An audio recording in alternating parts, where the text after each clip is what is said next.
اعوذ باللہ من الشیطان الرجیم بسم اللہ الرحمن الرحیم۔ آج ملک کے دولت مند ترین انسان کے نقصانات کے تعلق سے ملک کی پارلیمنٹ اور شیئر بازار دہل گئی۔ ایک غیر معروف کمپنی جو ہڈن برگ ہے، جو امریکہ میں شارٹ لسٹڈ شیئر کا کاروبار کرتی ہے، اس کا کوئی نام و نشان بھی نہیں جانتے تھے۔ 10 دن سے ہڈن برگ کمپنی سرخیوں میں ہے، اور اس کی ایک مختصر سی رپورٹ، جو ایک غیر معروف کمپنی ہے، اس کی ایک رپورٹ نے دنیا کے دولت مند ترین انسان کو زمین پر لا کر کھڑا کر دیا، اور ملک کی پارلیمنٹ، سیاسی حلقے، شیئر مارکیٹ اس وقت دہلے ہوئے ہیں۔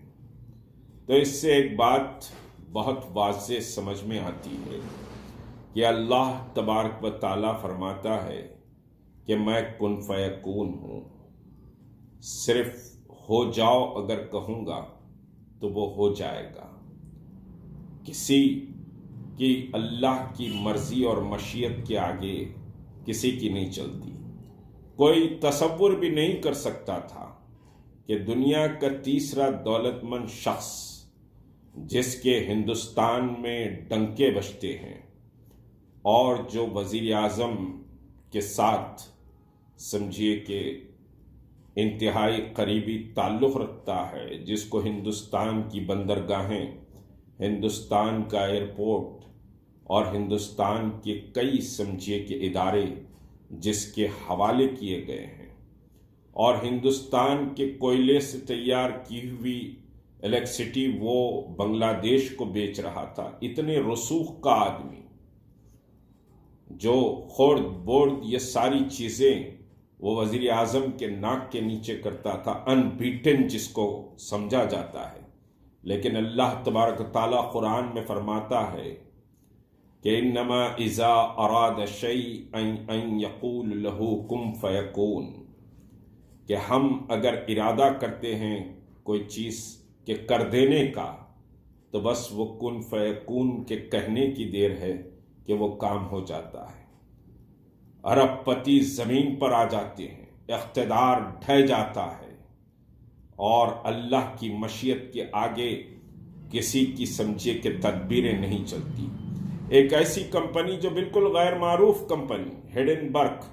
جو بالکل شارٹ لسٹڈ شیئر کا کاروبار کرتی ہے، اس کی رپورٹ نے دنیا کے دولت مند ترین انسان کی آدھے سے بڑھ کر دولت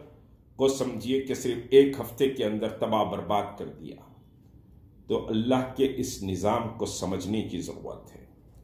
میرا مقصود اور مطلوب آپ سے گفتگو کا یہ نہیں ہے کہ ہڈن برگ کے تعلق سے کچھ بات کروں،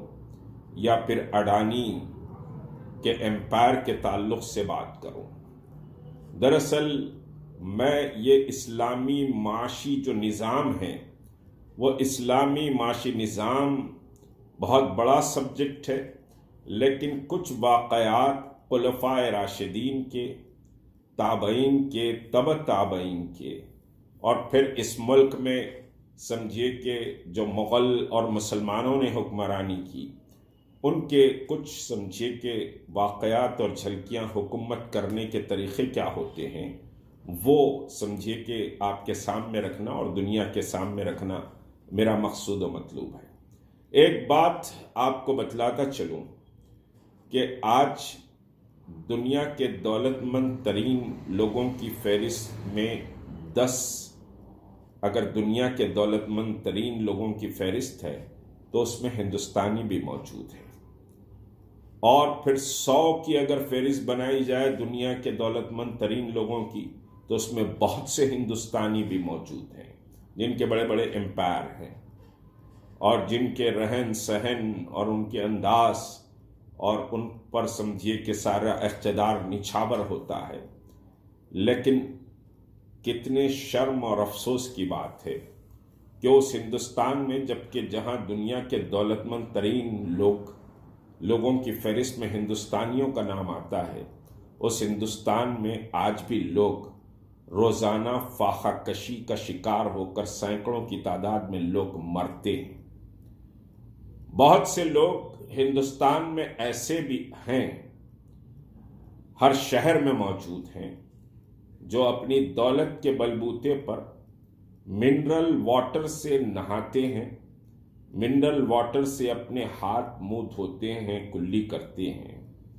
یعنی ان کا پورا سمجھیے کہ پانی استعمال کرنے کا جو طریقہ ہے وہ منرل واٹر ہے۔ لیکن جو نظام ہے اس ملک میں، کچھ لوگ منرل واٹر سے ساری زندگی کی ضروریات منرل واٹر سے ہٹ کے پوری نہیں کرتے، اور کروڑوں لوگ آج بھی اس ملک میں ایسے ہیں جو پانی کی دو سمجھیے کہ بالٹی اور دو گھڑوں کو لانے کے لیے ایک لمبا سفر طے کر کے اپنے گاؤں سے ندی کے پاس یا بولی کے پاس جا کر اپنی ضروریات کے لیے پانی لاتے ہیں۔ ان کو پانی بھی برابر سمجھیے کہ نہیں ملتا، گندا پانی وہ لا کر استعمال کرتے ہیں۔ یہ ہمارے سمجھیے کہ ملک کا اور ہمارے ملک کے نظام کی بات بتلا رہا ہوں۔ یہ شرم کی بات ہے جو اسلامی معاشی نظام محمد رسول اللہ صلی اللہ علیہ وسلم نے دنیا کو دیا ہے، اور جو قرآن نے معاشی نظام بتلایا ہے، وہ معاشی نظام دولت مند کو صرف دولت مند اور غریب کو صرف غریب اور غربت کے نیچے اندھیرے گڑھوں میں نہیں ڈھکیلتا۔ لیکن آج کے اس سماج کو اگر ہم دیکھیں گے تو آج کا یہ سماج خود ہمارے ملک کی موجودہ جو معاشی نظام ہے اس کو ہم دیکھیں گے تو دولت مند مزید دولت کما رہا ہے اور غریب غربت کے اندھیروں میں مزید نیچے گر رہا ہے۔ اور ابھی جس سمجھے کہ اڈانی کی ہم بات کر رہے ہیں، وہ اڈانی جبکہ لوگ بھوک پیاس اور دواخانوں بیماریوں کا مسئلہ کرونا کی وہ ہاہاکار میں لاشوں کے اٹھانے کے مسئلے، دواخانوں میں لاشوں کے انبار پڑے ہوئے تھے، ویسے سمجھیے کہ پوزیشن میں اس دولت مند کی دولت دگنی ہوئی ہے۔ تو یہ نظام بہرحال ہمارے سمجھیے کہ ملک میں ہے، اور محمد رسول اللہ صلی اللہ علیہ وسلم نے جو نظام بتلایا اس میں آخری کونے پہ ٹھہرا ہوا جو غریب ہے، جو غربت کا شکار ہے، وہ بھی اپنی ضروریات کی تکمیل کر سکتا ہے، اور اس کے ضروریات کی تکمیل حکمراں پر لازم و ملزوم ہے۔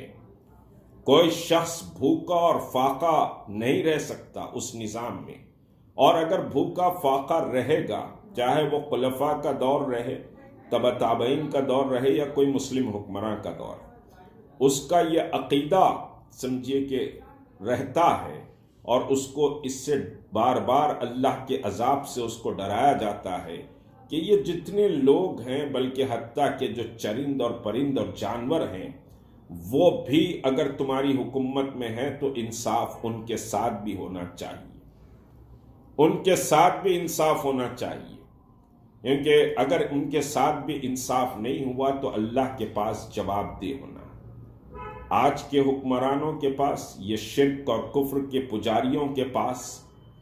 یہ سمجھیے کہ صاحب مختلف عقیدوں میں لوگوں کو لڑانے کے فلسفے پر ایمان رکھنے والوں کے پاس کوئی ڈر اور خوف نہیں ہے، نہ انسانیت اور انسانوں کو بلندی کے مقام تک پہنچانے کا کوئی سمجھیے کہ ان کے پاس نہ سسٹم ہے، نہ ان کے پاس منصوبہ بندی ہے۔ ہاں، دولت کے انبار کیسے جمع کیا جائے، اقتدار پر کیسے باقی رہا جائے، یہ ان کا مشن اور ان کا مقصد ہے، اور اس میں مسلم سیاستداں بھی ملوث ہیں۔ ایسا نہیں ہے کہ جو صرف سمجھیے کہ اقتدار میں ہیں وہی اس میں ہے، لیکن جو مسلم سیاستداں ہیں وہ بھی اس میں ملوث ہیں کہ زیادہ سے زیادہ دولت کیسے اکٹھی کی جائے۔ بہرحال خلفائے راشدین کے دور کی اگر بات ہم دیکھیں، سیدنا ابوبکر صدیق پہلے خلیفہ تھے، اور اس کے بعد حضرت عمر بن خطاب بنے، حضرت عثمان ابن عفان، حضرت علی کرم اللہ وجہہ رضی اللہ تعالی علیہ مجمعین، یہ 4 خلیفہ ہیں۔ اور ان 4 خلفاء کا جو پیریڈ ہے وہ 29.5 سمجھیے کہ ایئرز کا پیریڈ ہے، اور ایک بہت بڑی سلطنت، بہت بڑی مملکت تھی، یعنی رومن امپائر، پورا مصر، آج کا پورا گلف، افریقن کنٹریز، اور پھر ادھر اگر آپ اور بڑھیں گے تو ایشیا، ساؤتھ ایشیا کے بھی کچھ کنٹریز، یہ سب سمجھیے کہ اس وقت مسلم امپائر میں شامل تھے۔ لیکن کسی کونے سے ایک سٹیزن کی بھی ناانصافی کی آواز نہیں آتی تھی کہ حکمراں نے میرے ساتھ انصاف نہیں کیا۔ حضرت ابوبکر صدیق رضی اللہ تعالی عنہ کا دور تھا، حضرت ابوبکر صدیق رضی اللہ تعالی عنہ کا دور تھا کہ ان کے دستر پر تلا ہوا بھنا ہوا گوشت لایا گیا۔ حضرت ابوبکر رونے لگے تو لوگوں نے پوچھا، امیر المومنین آپ نے کھانا کھانے کی اور بھوک کی شکایت کی تھی اور کھانا لایا گیا ہے تو آپ رو رہے ہیں؟ تو سیدنا ابوبکر صدیق نے فرمایا کہ آج یہ جو تلا ہوا بھنا ہوا گوشت میرے سامنے آیا ہے، محمد رسول اللہ صلی اللہ علیہ وسلم کے دستر پر اس طرح کا گوشت کبھی نہیں آیا تھا۔ یہ اکاؤنٹیبلٹی کا مسئلہ۔ اور پھر بتلاؤں، حضرت عمر بن خطاب کا پیریڈ ہے، 2 سپر پاور، ذرا تصور کیجئے، آج کا امریکہ اور اب رشیا کا سپر پاور نہیں رہا، تو آج کا روس یا چین اور امریکہ اگر کسی کے قبضے میں ہو، ہندوستان کے قبضے میں یہ آ جائے، امریکہ، چین اور رشیا، تو کتنا طاقتور ہوگا اس کا حکمراں، اس کی قوت اور اس کی طاقت کیسے ہوگی۔ ویسے ہی سیدنا عمر بن خطاب رضی اللہ تعالی عنہ تھے کہ 2 سپر پاور اس دور کے، رومن امپائر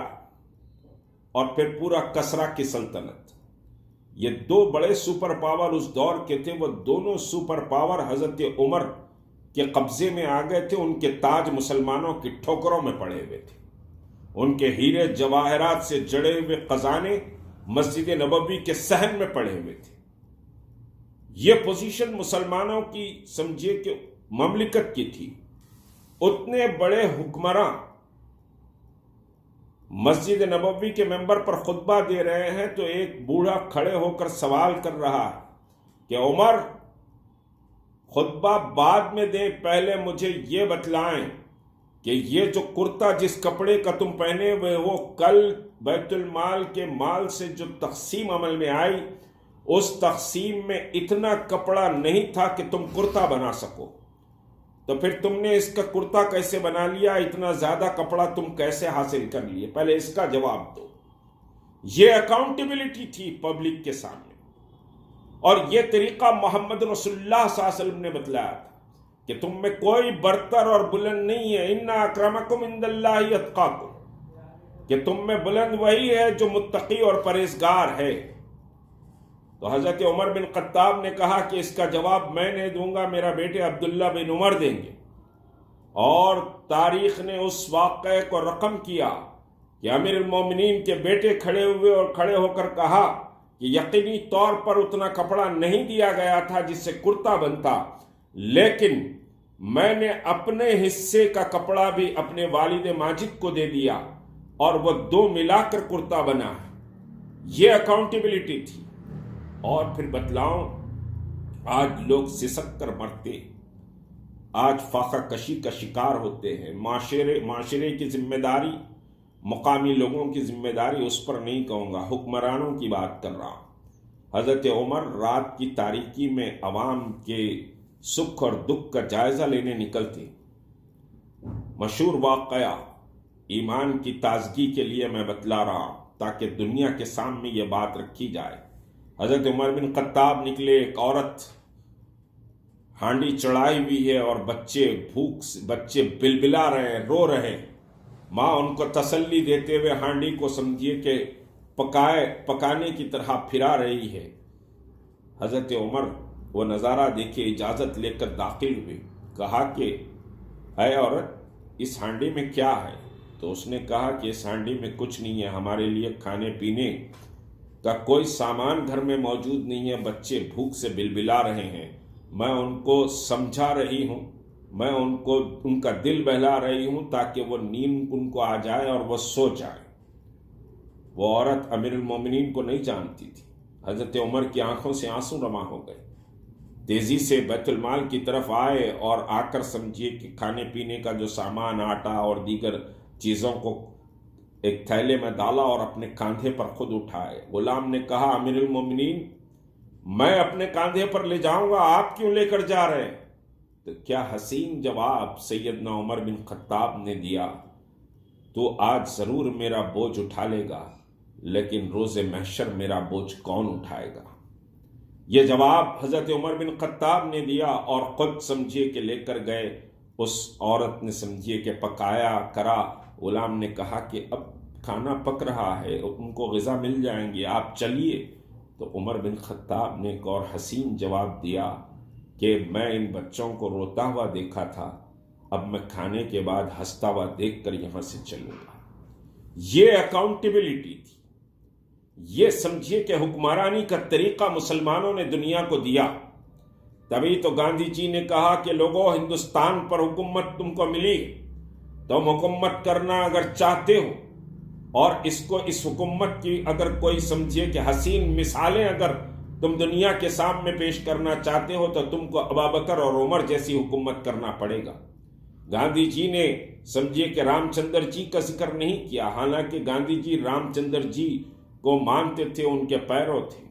گاندھی جی نے کوئی اور بات نہیں کہی، بلکہ اسلام، ایک بات یاد رکھیے کہ پریکٹیکل ریلیجن۔ نوجوان یہ بات بہت غور سے سن لیں کہ اسلام تھیوریٹیکل نہیں ہے، اسلام پریکٹیکل ریلیجن ہے۔